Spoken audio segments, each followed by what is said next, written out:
Horror कहानियां TV. मेरा लाडला बेटा। आधी रात का समय था। 9 साल का बच्चा चिंटू अपनी मम्मी पापा के साथ बेडरूम में सोया हुआ था। अचानक ही एक जोरदार चीख की आवाज सुनकर उसकी नींद टूट जाती है। चिंटू अपने बिस्तर पर उठकर बैठ जाता है। आंखें खोलने पर उसे समझ आता है कि कमरे में बिल्कुल अंधेरा फैला हुआ है और बाहर से किसी बिल्ली के रोने की भयानक आवाज सुनाई दे रही है। मम्मा, मम्मा, आप कहाँ हो? मुझे डर लग रहा है। तभी कमरे में एक धुंधली नीली सी रोशनी फैल जाती है जिसमें उसे एक परछाई नजर आती है। परछाई फुसफुसाते हुए, घबराओ नहीं, मैं हूं ना तुम्हारे पास, मेरे साथ चलो। कौन है वहाँ? मम्मा, पापा, मुझे डर लग रहा है, वो मुझे बुला रही है। चिंटू अपने मम्मी पापा का नाम लेकर रो रहा था, लेकिन उसे कमरे की दीवारों के पीछे से एक फुसफुसाहट की आवाज लगातार सुनाई दे रही थी। जीना मुश्किल कर रखा है इस लड़के ने। रात के 12 बज रहे हैं और पता नहीं इनका मम्मी मम्मी खत्म होने का नाम ही नहीं ले रहा। बोलो क्या बात है? चैन से सोया नहीं जाता क्या तुमसे? मम्मा, कमरे में कोई है, कोई मुझे बुला रहा था अभी। बेकार की बातें करना बंद करो। कौन बुलाएगा तुम्हें? कोई दिखाई दे रहा है क्या यहाँ पर? क्या अल्लाह गुल्ला कर रहे हो आधी रात को? पापा, जब आप लोग सो रहे थे ना, मुझे कोई बुला रहा था। इस रूम में कोई है पापा? अच्छा, इस रूम में कोई है। मम्मी पापा के साथ सोते हुए भी तुझे डर लग रहा है ना? डर क्या होता है ये तुझे अब पता चलेगा। इतना कहकर चिंटू के पापा उसे बेडरूम के बगल वाले स्टडी रूम में ले जाकर बंद कर देते हैं। पापा, मम्मी दरवाजा खोलो, मुझे बहुत डर लग रहा है। मैं सच कह रहा हूँ, रूम में किसी की आवाज आ रही थी, कोई मुझे बुला रहा था। पापा, रोने दो इसे। खबरदार जो दरवाजा खुला, जब रात भर वहां अकेला सोएगा ना, तो कल इसे सारी आवाज सुनाई देनी बंद हो जाएंगे। अगली सुबह, चिंटू उठो बेटा, स्कूल जाने का समय हो रहा है। मम्मा, आप आ गए? मम्मा, मैं झूठ नहीं बोल रहा था, रात में सचमुच कोई था कमरे में। तुमने फिर से बकवास करनी शुरू कर दी। चुपचाप स्कूल के लिए तैयार हो जाओ, वरना लेट हो गया ना तो फिर तुम्हें पता ही है कि पापा क्या करेंगे। चिंटू तैयार होकर स्कूल पहुंच जाता है। क्लास में बेंच पर बैठा हुआ एक लड़का उसका बैग धक्का देकर नीचे गिरा देता है। अरे साहिल, तुम मेरा बैग नीचे क्यों गिरा रहे हो? तुझे दिखाई नहीं दे रहा? इस बेंच पर मैं बैठा हुआ हूँ, जा कहीं और बैठ। लेकिन आज तो सामने वाली बेंच पर बैठने का मेरा टर्न है ना। चिंटू के इतना कहते ही साहिल उसे धक्का देकर नीचे गिरा देता है। चिंटू को नीचे गिरा देखकर साहिल के दोस्त चिंटू के आसपास जमा हो जाते हैं और उसे देखकर जोर जोर से हंसने लगते हैं। तभी क्लास में टीचर आ जाती हैं। क्या हो रहा है ये सब? चिंटू बेटा, तुम नीचे कैसे गिर गए? मैम, साहिल ने मुझे धक्का देकर नीचे गिरा दिया। चिंटू की बात सुनकर क्लास टीचर बाकी के सारे बच्चों को डांट लगाती हैं और चिंटू को आगे वाली बेंच पर बिठा लेती हैं। टीचर ने चिंटू को साहिल से तो बचा लिया था, लेकिन अब साहिल और उसके दोस्त आते जाते बात बात पर उसे चिढ़ाते और उसका मजाक बनाते थे, जिससे वो बहुत परेशान हो गया था। घर पहुंचकर शाम के समय, चिंटू तुम्हारा खाना लगा दिया है, खाना खाओ और अपने रूम में सोने के लिए चले जाओ। मम्मा, प्लीज मुझे आपके साथ ही सोना है, मुझे अकेले नहीं सोना। मुझे रात को बहुत डर लगता है। मुझे लगा था रात में अकेले सोकर तुम्हारा दिमाग ठीक हो गया होगा, लेकिन नहीं, तुम इतनी आसानी से मानने वाले नहीं हो। रवि, रवि! मम्मा प्लीज पापा से कुछ मत कहना, वो मुझे डांटेंगे। क्या बात है, फिर से इसका नाटक चालू हो गया क्या? नहीं पापा, मैंने कुछ नहीं कहा। जाओ, जाकर अपने रूम में सो जाओ। अगर मुझे तुम्हारी जरा भी आवाज आई ना, तो आज तुम बालकनी में सोओगे।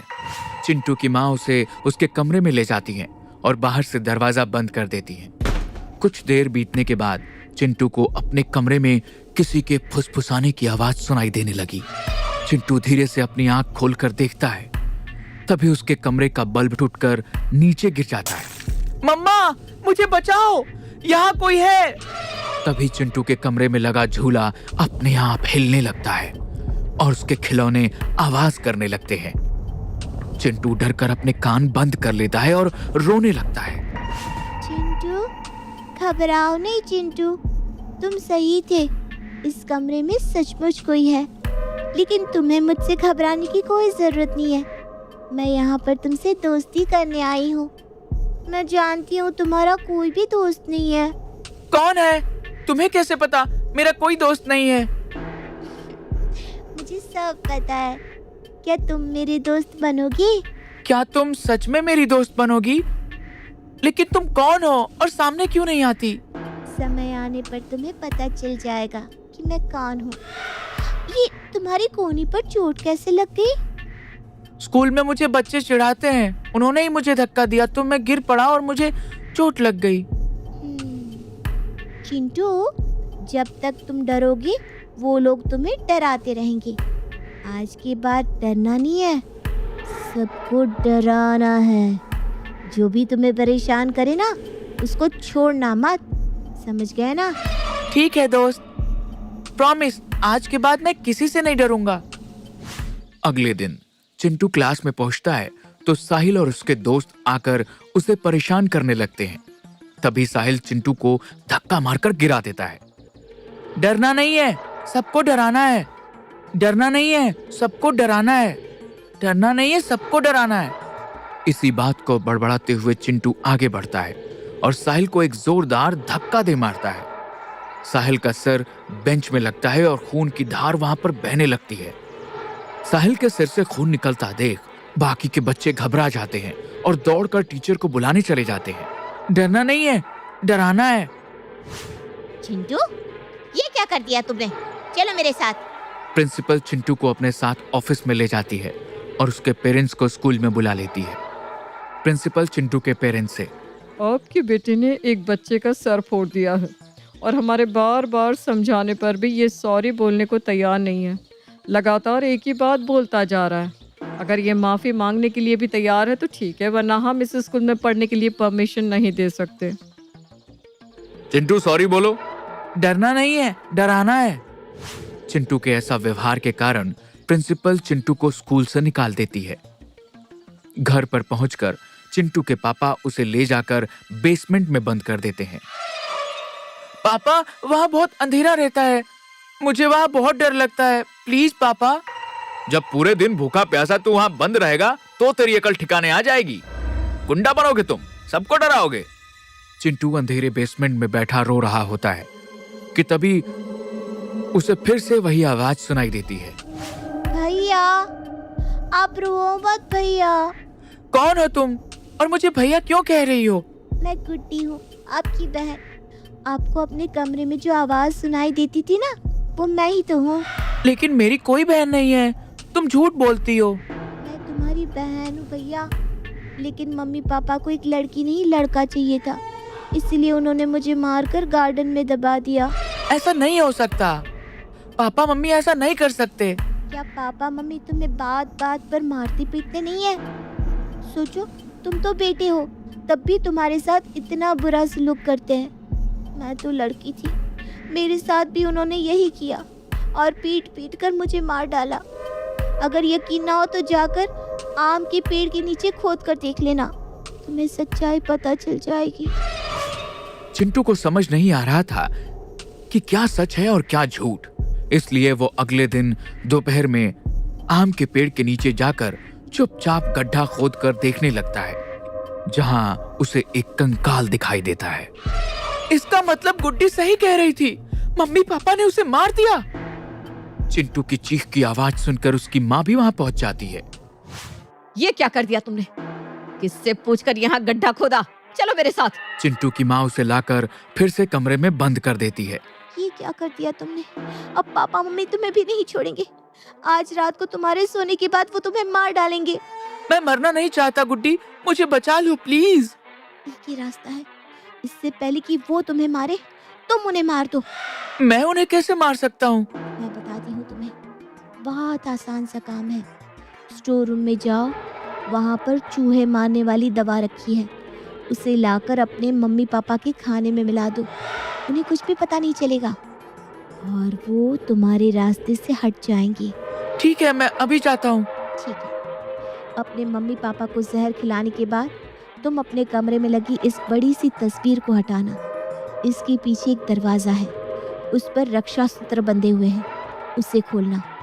ऐसा करने से मैं भी आजाद हो जाऊंगी। चिंटू स्टोर रूम में जाकर रैट किल लाकर रसोई में रखे सूप में मिला देता है।